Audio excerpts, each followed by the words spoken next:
대형 마트에서 한 남자가 이 쇼핑 카트에 아들을 태우고 쇼핑을 하고 있었습니다. 근데 갑자기 아들이 징징거리며 울기 시작했습니다. 그러자 그 남자는 당황하지 않고 그 아들에게 나긋한 목소리로 말했습니다. 흥분하지 마라, 철수야. 소리 지르면 안 돼, 철수야. 가만히 있어, 참아야 된다, 철수야. 그렇게 아주 부드럽고 이 나긋한 목소리로 말했습니다.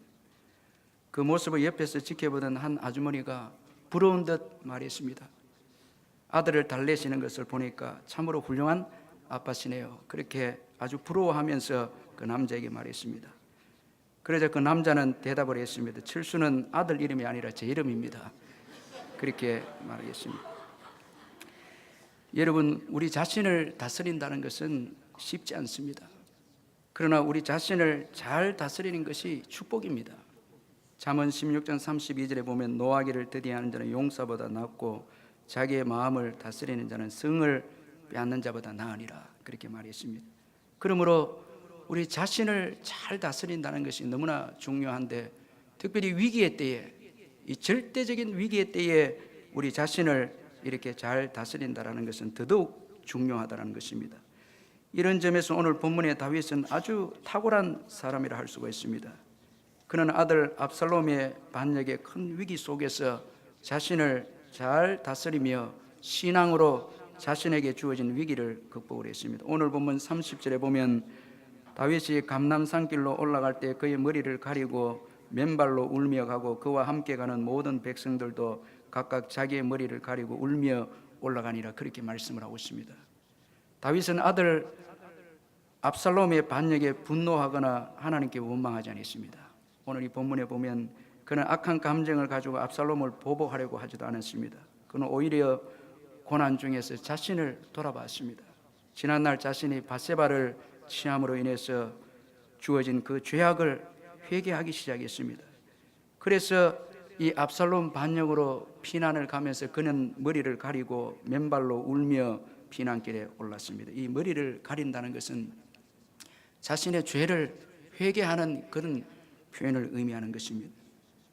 그리고 좋은 모략을 소유한 아히도벨이 압살롬 편에 간 절대적인 위기 속에서도 다윗은 자신의 인생을 자포자기하거나 비관하지 않고 하나님께 기도했습니다. 그러므로 우리는 위기 속에서 나타난 이 다윗의 신앙의 태도를 살펴볼 필요가 있습니다. 왜냐하면 우리의 인생의 여정은 다윗처럼 우리가 잘못해서 주어지는 위기도 있고 또 잘못하지 않았는데도 주어지는 위기가 끊임없이 우리의 인생 여정에는 주어지기 때문에 오늘 이 절대적인 위기 속에서도 신앙의 태도를 가진 이 다윗의 모습은 우리에게 아주 도전을 주고 중요한 교훈을 준다는 것입니다. 그럼 여러분, 위기 속에서 나타난 다윗의 탁월한 신앙은 무엇입니까? 먼저는 다윗은 자신이 약해졌다고 하나님도 약한 분으로 보지 않았다는 것입니다. 다윗은 자신은 약해졌지만은 하나님은 강한 분이시다. 그렇게 그는 보았습니다. 그래서 절대적인 위기 속에서 다윗은 기도하기 시작합니다. 짧은 기도지만 하나님을 신뢰합니다. 여러분, 대부분의 사람들은 자신이 약해지면은 하나님도 약한 분이다. 그렇게 인식을 합니다. 우리가 이렇게 되면 기도하지 않습니다. 우리가 내가 약해져서 하나님도 약하다. 그럼 기도해서 무슨 소용이 있고 또 예배드려서 무슨 소용이 있고 사역이 무슨 소용이 있는가? 낙심해 버립니다. 그러나 여러분, 내가 약해도 기도한다는 것은 주님은 환경보다, 내가 처한 환경보다 크고 내 자신보다 크다. 믿기 때문에 기도하는 것입니다. 순회 전도자 김용희 선교사님이 한 번은 이제 선교사 모임에 말씀을 전하러 갔는데 그는 하루 먼저 도착을 해서 다음 날에 이제 말씀을 전하기로 되어 있습니다. 그런데 말씀을 준비하고 있는데 순회에 참석한 선교사님들이 나누는 대화를 우연히 엿듣게 되었습니다. 선교사님들이 대화를 하는데 한 분이 이제는 너무 지쳤어요. 이렇게 대화합니다. 그러면서 또 다른 분이 옆에 있는 분이 말하기를 나는 더 이상 주님의 사랑이 이제 느껴지지 않습니다. 또 그렇게 말합니다. 그리고 또 한 분은 이제는 은혜 받는 것이 무섭습니다. 왜냐하면 은혜 받고 또 사역지에 가서 수고하고 또 지치고 겁난다는 거예요. 이런 이야기를 이 김용희 선교사님이 듣다가 보니까 자기도 모르게 큰 고민이 생겼습니다. 은혜를 사모하는 가운데 말씀을 전해도 쉽지 않는데 저렇게 낙심한 선교사님들에게 무슨 말씀을 전하나 생각이 들어서 고민되는데 기도하기 시작했습니다. 김용희 선교사님이 기도하기 시작했는데 그때 갑자기 깨달음이 주어졌습니다. 이것이 누구 편에서의 문제인가라는 이런 깨달음이 주어졌다는 것입니다. 모든 것이 사람의 편에서의 문제이다 깨닫게 된 것입니다. 선교사님들이 지치고 겁나고 또 하나님 사랑이 느껴지지 않고 이건 다 사람들에게서 주어진 것이지만은 그러나 그 기도하는 가운데 하나님은 언제나 변함없는 사랑의 하나님이시다. 이거 깨닫게 된 거예요. 그래서 담대하게 설교하게 되어졌고 그 지치고 낙심한 자들에게 큰 은혜를 끼치게 되었다는 것입니다. 그렇습니다. 여러분, 우리가 약하게 되어졌다고 해서 주님이 약해진 게 아닙니다. 여러분, 한국 교회가 세상의 빛과 소금에 감당 못하고 여러 가지 욕을 얻어먹고 우리의 잘못으로 인해서 어려움이 있지만은 여전히 주님은 영광 받으시기에 합당하신 분이십니다. 주님이 약해졌거나 전도할 때 주님이 역사하지 않거나 기도에 응답하지 않거나 그렇지 않다는 것입니다. 하나님은 여전히 위대하고 강하신 분이십니다. 하나님은 위대한 모사이시고 천지 만물을 주관하시는 분이신 것입니다. 여러분, 경제가 좋지 않아서 하나님도 가난하고 기근 가운데 있다, 그렇게 생각하면 안 됩니다. 우리 교인들이 지금 이 경기가 좋지 않아서 교회 올 때마다 낙심이 되고 또 어깨가 처져 있고 이렇게 오기보다 두려움에 그렇게 와서 두려움에 가득 차 있는데, 여러분, 우리가 믿고 있는 하나님이 어떤 분이십니까? 하나님은 여전히 부유하십니다. 아멘. 하나님이 여전히 부유하십니다.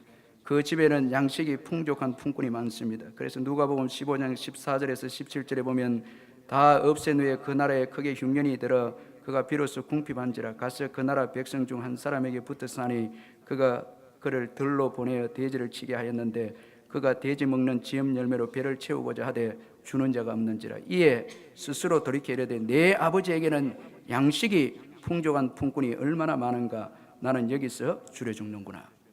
여러분, 하나님 아버지의 집에는 일꾼도 풍족한 사람들이 있는 거예요. 양식이 풍족한 일꾼들이 있는 거예요. 그러니까 탕자가 있는 환경은 기근의 환경이지만 아버지 집은 풍성한 양식이 있는 집이라는 게, 이게 중요한 것입니다. 여러분, 이 아버지 집은 교회입니다. 그리고 우리가 장차 들어갈 영원한 천국인 것입니다. 아멘.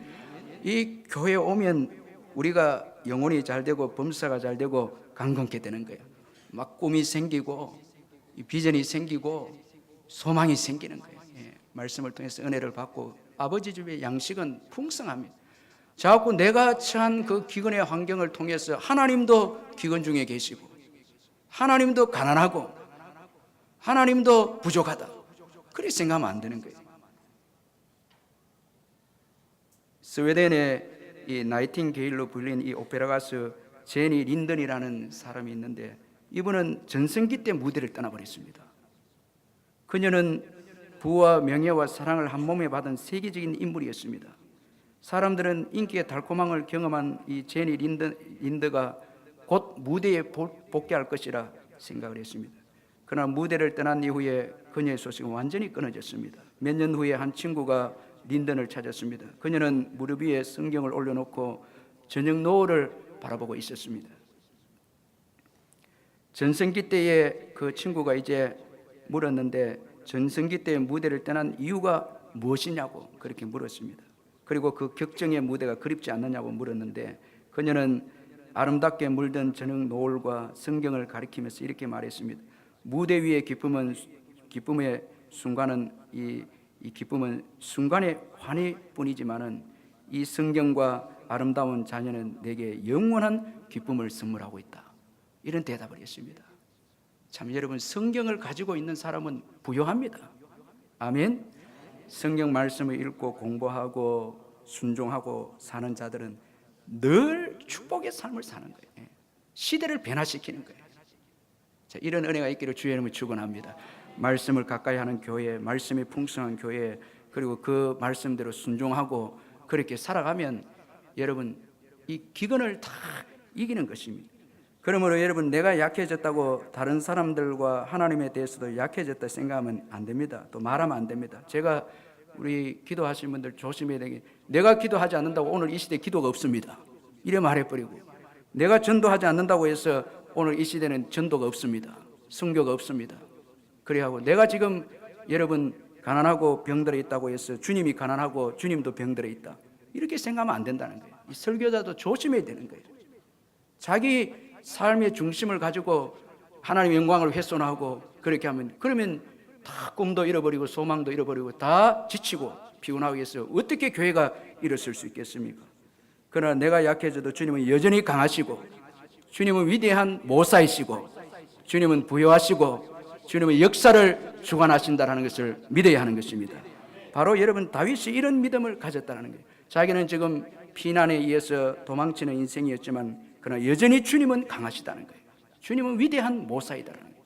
그래서 도망 중에 아이도벨의 모략을 어리석게 해달라고 기도하는 거예요. 여러분, 하나님이 위대하고 강하시고 부요하고 그분에게 여러분 놀라운 그 천지 만물을 다스리고 부함이 있는 것을 믿으면 기도합니다.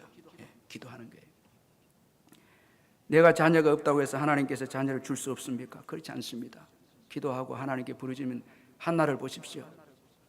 절망적인 그녀의 환경이었지만은 하나님 앞에 기도했을 때 사무엘을 얻게 되어지고 세 아들과 두 딸을 또 덤으로 얻게 되어져서 비천에서 존귀한 자리로 세우신 분이 바로 하나님이신 것입니다. 그러므로 여러분, 하나님은 위대하시고 이 우리의 예배를 받으시기에 합당하신 분이심을 믿으시길 바랍니다. 그래서 기도에 포기하지 말고, 전도에 포기하지 말고, 부흥을 꿈꾸고, 하나님은 역사하신다, 하나님은 우리에게 부요함을 주신다라는 것을 믿고 나아가시기를 주의 이름으로 축원합니다. 그리고 또 다윗의 이 탁월한 신앙은, 위기 속에 나타난 탁월한 신앙은 위기 속에서도 신앙의 태도를 보였다는 것입니다. 다윗은 자신을 힘들게 한 아들 압살롬과 같은 방법으로 대하지 않았습니다. 아버지께 불만을 가진 압살롬은 칼로 아버지를 대항했습니다. 그러나 다윗은 칼로 대항하지 않았습니다. 그는 하나님을 의지했고 하나님께 기도했습니다. 아들 압살롬과 태도가 다른 다윗입니다. 여러분, 이것이 부모이고 아버지라는 것입니다. 지도자라는 것입니다. 부모님은 자녀하고 같으면 안 돼요. 자녀는 막 칼을 들이댈 때도 있습니다. 이럴 수가 있습니까, 아버님 하면서. 그러나 아버지는 긍휼이 있어야 되고 사랑이 있어야 된다는 거예요. 교회 지도자도, 교인들은 이럴 수 있습니까?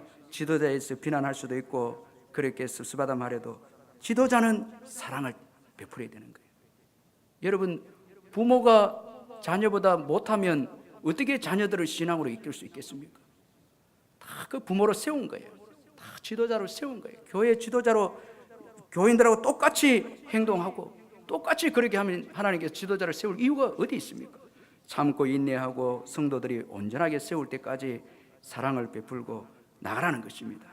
그래서 오늘 본문에 보면 압살롬과 다윗의 태도가 다릅니다. 다윗은 신앙의 태도를 가지고 이 압살롬을 긍휼로 대합니다. 압살롬에게는 칼밖에 없었지만 다윗에게는 긍휼이 있었습니다. 그 아들 압살롬이 죽을 때에 압살롬아 이렇게 하는 거예요.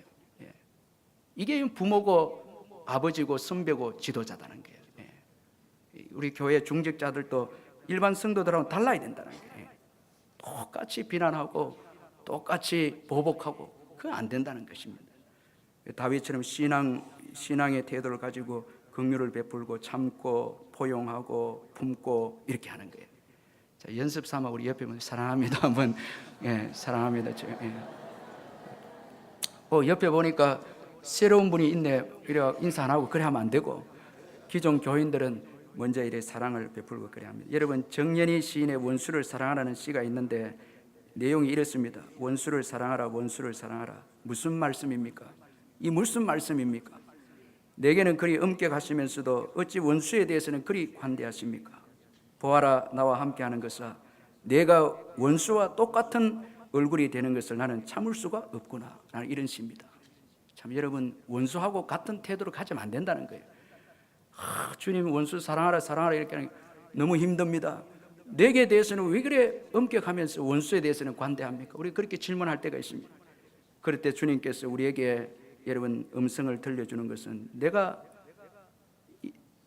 원수와 똑같은 얼굴이 되는 것은 나는 참아 볼 수가 없다라는 게, 우리 교인들은 세상과 달라야 된다는 게, 다 다르게 사랑으로 베풀고 참고 인내하고 이런 신앙이 탁월한 신앙이라는 거예요. 위기 가운데 조급하지 않고 우리가 여유를 가지고 겸손하게 우리 자신을 돌아보고 하는 태도가 중요하다는 것입니다. 여러분, 다윗은 압살롬과 다른 태도를 가졌습니다. 신앙의 태도를 가졌습니다. 그래서 위기의 때 다윗은 분노하지 않았고 교만하지 않고 억울해하지도 않았습니다. 보복하려고도 하지 않고 겸손하게 자신을 낮추고 자신을 살폈습니다. 그래서 도망하면서 회개하면서 자신을 낮추었습니다. 그리고 겸손하게 하나님께 도움을 구했습니다. 이런 절대적인 위기 가운데 나타난 신앙의 태도가 하나님께서 다윗을 다시 그 머리를 들게 해 주셨다는 것입니다. 또한 절대적인 위기 가운데 나타난 다윗의 신앙은 신실하신 하나님을 의지하는 신앙이었습니다. 다윗은 사람들을 통해 모략과 아히도벨이 압살롬에게로 갔다는 말을 듣게 되었습니다. 아히도벨의 모략은 좋은 모략이었습니다.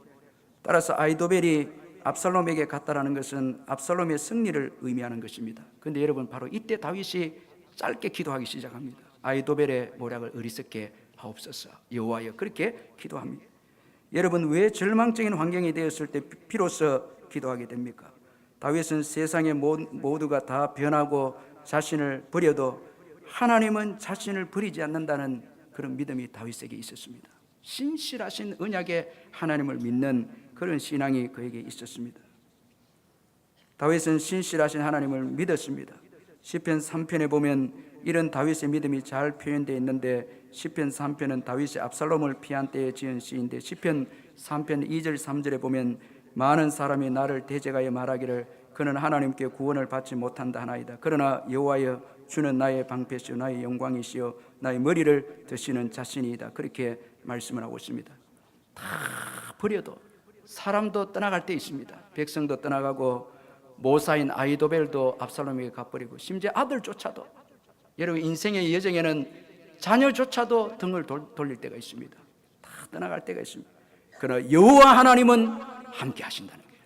그러나 여호와는 나의 머리를 드시는 자이시고 나의 방패이시다. 그렇게 신실하신 하나님을 바라보고 의지했다는 것입니다. 여러분, 신앙은 신실하신 하나님을 바라보는 것입니다. 나를 바라보거나 환경을 바라보는 것이 신앙이 아닙니다. 십자가에서 나를 위해 죽으신 예수 그리스도를 바라보는 것입니다. 예수님의 사랑은 변함이 없습니다. 그래서 로마서 8장 35절에서 누가 우리를 그리스도의 사랑에서 끊으리요? 환난이나 공고나 박해나 기근이나 적신이나 위험이나 칼이라, 그렇게 말씀을 했습니다. 그러므로 절대적인 위기의 때에 변함없이 우리를 사랑하시고 보호하시는 주님을 바라보시는 저와 여러분 되시기를 주님의 이름으로 축원합니다. 여기에 위기가 축복의 기회로 바뀌는 역사가 일어나는 것입니다. 이처럼 절대적인 위기의 때에 나타난 다윗의 신앙은 탁월한 신앙이었다는 것입니다. 이제 위기의 때에 나타난 이 다윗의 기도 내용을 우리가 살펴보고 은혜를 받고자 합니다. 다윗은 모략과 아히도벨이 압살롬 편에 가게 되었다는 말을 듣고 기도하기 시작합니다. 31절에 보면 어떤 사람이 다윗에게 알리되 압살롬과 함께 모반한 자들 가운데 아히도벨이 있나이다 하니 다윗이 이르되 여호와의 원하건대 아히도벨의 모략을 어리석게 하옵소서, 그렇게 말씀을 하고 있습니다. 하나님은 이 다윗의 이 기도를 들으시고 다윗의 친구 후세를 사용해서 아히도벨의 모략을 어리석게 만들었습니다. 그래서 결국은 다윗이 승리하게 되어집니다. 따라서 오늘 본문의 이 짧은 기도지만 이 짧은 기도의 내용은 오늘 우리들에게 아주 중요한 교훈을 주는 기도 내용이다라는 것입니다. 먼저는 탁월한 모략을 소유한 것보다 더 중요한 것은 어떤 사람이 되느냐라는 것을 우리에게 교훈해 주고 있습니다. 오늘 본문에 소개된 아히도벨은 탁월한 모사였습니다. 사무엘하 16장 23절에 보면 그의 모략은 하나님께 물어받은 말씀과 일반이다, 그렇게 말씀했습니다. 그러니까 아히도벨이 모략을 하면 그대로 이루어지는 것입니다. 그러나 탁월한 모략을 가진 아히도벨은 하나님의 뜻보다 자신의 감정을 쫓아 압살롬 편에 가고 말았습니다. 이 성경에 보면 이 아히도벨을 우리가 한번 살펴보면은 다윗이 범한 바세바의 할아버지다라는 것을 볼 수가 있습니다. 그러니까 다윗에 대해서 불만을 가지고 있었습니다. 자기의 손녀를 다윗이 범했기 때문에 이 할아버지인 아히도벨은 좋지 않는 감정을 가지고 있었는데, 때마침 다윗의 아들 압살롬이 반역하게 되어지자 이 아히도벨은 감정에 쫓아서, 상처받은 감정에 쫓아서 하나님의 뜻을 저버리고 악인들의 무리에 들어가게 되었습니다. 오늘 보면 31절을 우리 같이 한번 읽어보겠습니다. 31절 시작. 어떤 사람이 다윗에게 알리되 압살롬과 함께 모반한 자들 가운데 아히도벨이 있나이다 하니 다윗이 이르되 여호와여 원하옵건대 아히도벨의 모략을 어리석게 하옵소서 하니라. 자, 여기 보면 여러분 31절에 보면은 압살롬과 함께 모반한 자들 가운데 아히도벨이 있나이다 그렇게 말씀합니다. 어디에 들어갔습니까? 모반한 자들 속에 들어간 거예요. 이 아히도벨이 감정에 치우쳐져서 분별력을 잃고 하나님의 뜻을 저버리고 모반하고 반역한 압살롬 그 편에 들어가게 되어졌다는 것입니다. 여러분, 이 모반은 반역을 의미하는 건데 자신의 욕심에 따라서 권력을 잡으려는 것을 의미하는 것입니다. 이것은 하나님에게서 나온 것이 아닌 것입니다. 그런데 감정에 치우쳐서 분별력을 잃게 된 아히도벨은 모반한 압살롬 편에 들어가고 말았습니다. 여기 함께라는 말씀이 아주 중요합니다. 그런데 오늘 본문의 다윗은 겸손하게 회개하는 사람이었습니다. 그는 범죄했지만은 회개하는 사람이었습니다. 그는 겸손하게 주님을 의지했습니다. 비록 그는 탁월한 모략을 가지고 있지 않았지만은 겸손하게 하나님께 기도하는 사람이었습니다. 이런 다윗에게 하나님께서 승리의 이 손을 들어주었습니다. 사랑하는 성도 여러분, 인생은 좋은 모략을 가지느냐가 중요한 것이 아니라 누구와 함께 하고 있느냐, 이것이 중요하다는 것입니다. 내가 똑똑하고 좋은 계획을 가지고 있기 때문에 인생을 성공하는 것이 아니라 누구와 함께 있느냐.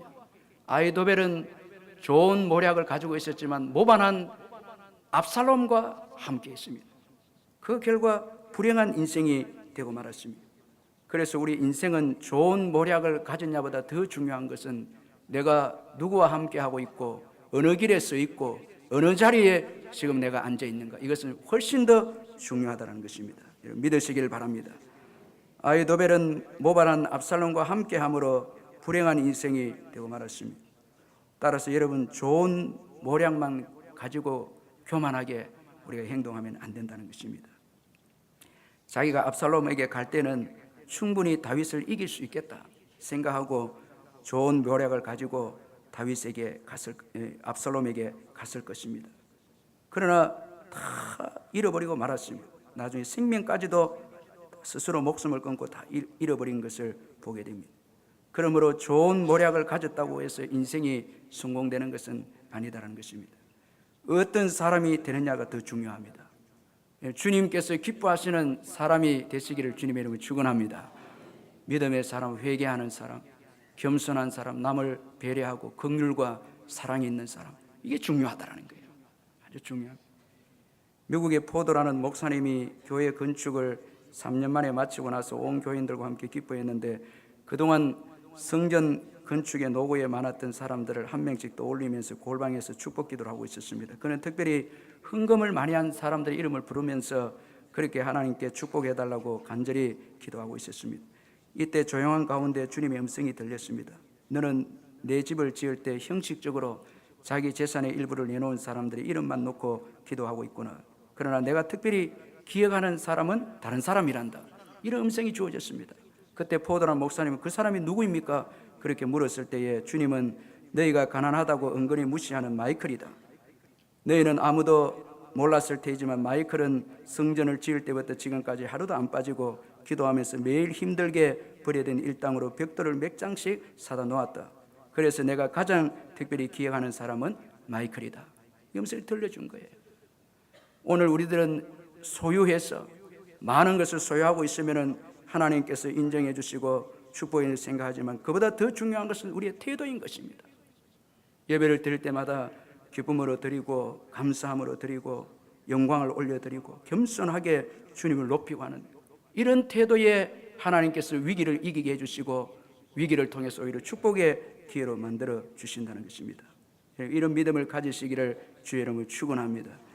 그리고 이 다윗의 짧은 기도의 내용은 또 우리에게 교훈을 해주기를, 아무리 탁월한 모략이라 할지라도 하나님이 허락하셔야 승립이 되어진다는 것입니다.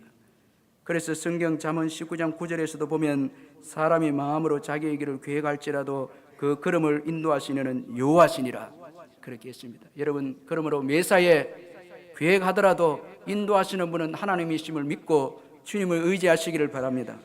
탁월한 모략만 믿으면 안 됩니다. 아히도벨과 압살롬과 같은 사람이 되면 안 됩니다. 하나님은 교만한 자들의 모략을 어리석게 하시면 무용지물이 되게 하시는 거예요. 여러분, 아무리 핵폭탄을 준비하고 했어도 하나님이 쓰지 않게 하면 그거 다 녹쓰는 거예요. 아무리 똑똑하고 지혜롭고 탁월한 사람이라도 하나님이 쓰시지 않으면 무용지물이 되는 것입니다. 아히도벨의 모략이 아무리 탁월해도 하나님이 쓰시지 않으니까 결국은 무용지물이 되어지고 말았다는 것입니다. 제가 우리 교회도 보고 주위에 이래 보면 정말 세상적으로 부족한데 하나님 앞에 크게 쓰임 받는 분들이 있습니다. 참, 근데 아주 똑똑하고 자기 자신 자랑하고 왜 나를 안 써주나 하나님 손해인데 하면서 그런 분은 또 안 써요. 안 쓰고 참 부족하게 보이는데 쓰임 받는 분들이 있습니다.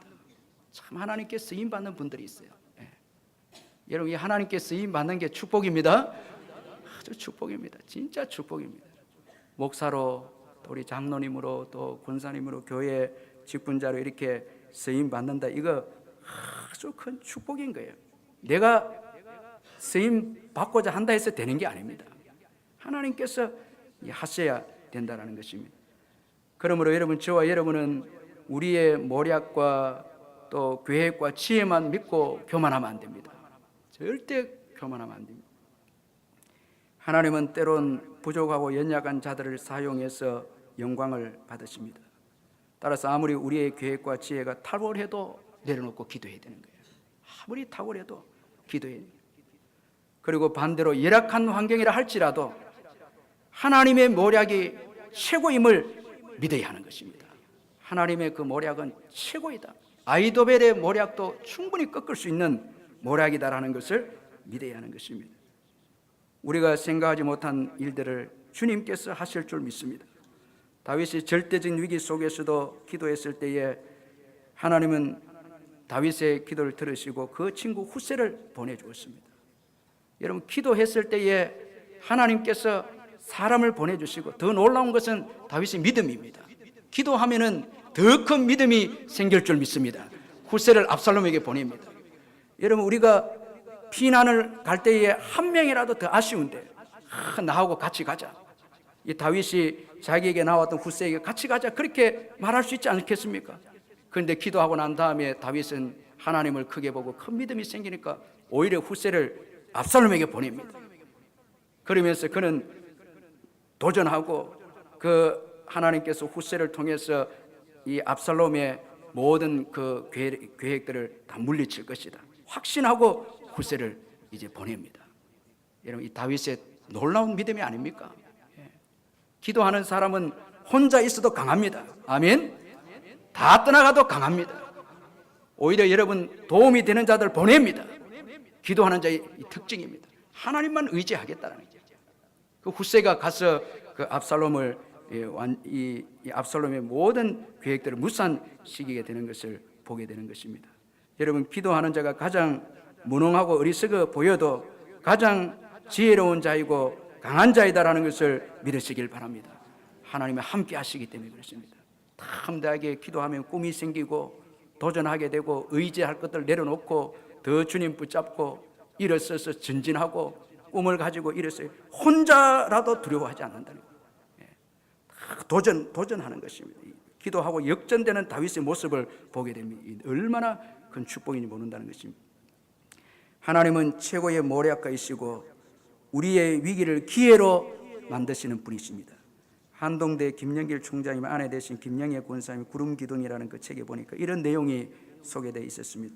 1998년 연말까지 시급한 빚을 갚지 아니하면 이 한동대가 이제 또 문을 닫아야 하는 그런 위기가 찾아왔는데, 이때 김영길 총장님이 미국 코스타 집회에 이제 참석을 하고 있는 때였습니다. 집회를 마치고 미국 그 펠로십 교회에 예배 참석했습니다. 예배 참석해서 설교를 듣는데 그때 설교의 내용이 시각장애인 바디메오에 대한 그런 내용이었습니다. 목사님이 설교를 마치고 난 다음에 누구든지 기도가 필요한 분들, 기도 부탁을 하고 싶은 분들은 강단 앞으로 나오라 그렇게 초청을 했는데 그 김영길 총장님은 최고 먼저 이제 뛰어나갔다는 것입니다. 막 넘어질 듯 하면서 뛰어나가는 거예요. 부인이 보니까 막 그 남편이 막 넘어질 정도로 뛰어나갔다는 거예요. 최고 먼저 뛰어나갔다는 것입니다. 처음 방문한 낯선 교회에서 김영길 총장님 체면도 염치도 없이 막 뛰어나간 거예요. 여러분 시각장애인 바디메오에게 내게로 오라, 바디메오를 불러라 했을 때 겉옷을 던져버리고 뛰어나간 거예요. 그래서 저도 여러분들 오늘 예배 올 때 막 뛰어나왔으면 좋겠어요. 막 오다가 이 앞자리에 앉게 되고 막 이렇게 막 그 뒤에서 떠밀고 막 이러면 안 되는 거예요. 막 그게 역사하는 거예요. 그 사모하고 어린아이처럼 겸손하게 그렇게 우리가 예배 드릴 때 하나님께서 역사해 주시는 거예요. 그래서 이제 단상으로 나간 총장님은 목사님께 학교 50억이 필요한데 이 50억을 주님이 좀 허락할 수 있도록 기도해달라 그렇게 부탁을 했습니다. 당시 한동대학은 그 돈이 없으면 문을 닫아야 하는 다급한 상황이었고 5개월 후에 또 지나고 난 다음에 기도 부탁하고 5개월 후에는 8억이 또 더 풀어져서 58억이 필요가 하게 되어졌습니다. 그런데 그 해가 저물어가는 어느 날 하나님은 한 기독 실업인을 통해서 58억을 채워주신 것입니다. 그래서 학교 위기가 또 넘어가고 이렇게 해서 오늘날 한동교회가 열방 안에서 글로벌 대학으로 쓰임받는 대학이 되어졌는데 사실 그 돈은 다른 기관에 이미 주려고 한 돈인데 이 실업가가 한동대의 처절한 궁핍을 알고 난 다음에 자신의 이름을 밝히지 말라 하면서 이 학교로 후원을 해준 거예요. 여러분 돈도 하나님께서 가게 하는 게 가는 겁니다. 내가 준다고 해서 그 가는 게 아니에요. 여러분 자식들 어머니 부모님 돈 오겠지? 안 옵니다. 기도 안 하면 안 옵니다. 그러다 나중에 낙심하고 하나님께서 주어야 가는 거예요. 돈도 내가 소유하고 있다고 해서 내 마음대로 돈을 보내고 그런 게 아닙니다. 저도 교회에 이렇게 보니까 놀랍게 가는데 가는 거예요. 다 선교사님들이 기도하고 하는데 그걸로 가는 거예요. 그게 하나님이 일하시는 거예요. 여러분들이 소유하고 있다고 해서 내 돈이 아닙니다. 다 하나님께서 마음을 주셔서 가게 하고 또 오게 하고 이렇게 하는 거예요. 다 하나님의 것입니다. 하나님께서 일하십니다. 하나님께서 주관하시는 것입니다. 그래서 이런 은혜를 경험한 이 김영애 권사님이 이런 고백을 했습니다. 기묘자여 모사여 전능하신 하나님은 국가적인 경기 침체나 기근보다 정령 크신 하나님이셨다. 여러분 하나님은 모사이신 하나님은 국가적인 경기 침체보다 크신 분이십니다. 그리고 기근보다도 크신 분이십니다. 그분은 살아계신 분이십니다. 역사를 주관하시고 이끌어 가시는 분이십니다. 살아계신 하나님을 목격한 기쁨은 그금의 후원 액수보다 더 큰 기쁨이었다. 그렇게 고백했습니다. 사랑하는 성도 여러분, 내가 약하다고 해서 주님이 약합니까? 그렇지 않습니다. 주님은 여전히 강하십니다. 여전히 사람을 보내주시고 물질로 돕는 큰 후원자가 주님이십니다. 그분을 바라보시기를 주의 이름을 축원합니다. 그분을 통해서 꿈을 꾸시기를 주의 이름을 축원합니다. 일어나시기를 주의 이름을 축원합니다. 그분을 통해서 일어나고 그분을 통해서 꿈을 꾸고 이 민족 복음화, 울산 복음화, 세계 복음화 우리 교회가 감당하겠습니다. 그래서 여러분 그 부여하신 하나님을 의지하고 나갈 때에 절대적인 위기를 통해서 우리에게 오히려 기회를 주시고 복음이 더 확장되어지는 축복을 우리에게 주실 줄 믿습니다. 여러분 이 하나님을 이제 봄을 맞이해서 이 하나님을 바라보고 여러분 어깨를 펴고 믿음으로 꿈을 꾸면서 도전하시는 축복의 성도님들 되시길 바랍니다. 후세를 믿음으로 보낸 것처럼 여러분들이 꿈을 꾸면서 도전하고 이렇게 일었을 때에 역사가 일어나게 될 줄로 믿습니다. 그러므로 절대적인 위기 속에서도 하나님을 의지하는 저와 여러분 되시기를 주님의 이름으로 축원합니다.